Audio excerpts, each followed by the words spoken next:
নমস্কার বন্ধুরা, আজ নিয়ে চলে এসেছি চিড়ার শরবত। নিয়ে নিচ্ছি 100 গ্রাম চিড়া।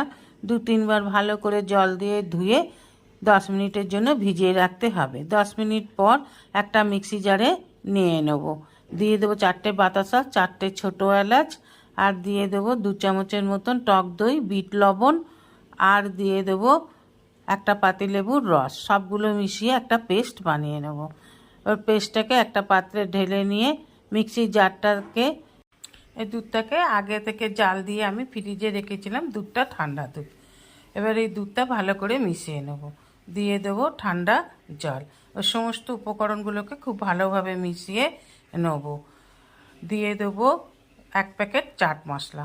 এবার ভালোভাবে চাট মশলাটাকে মিশিয়ে নিন।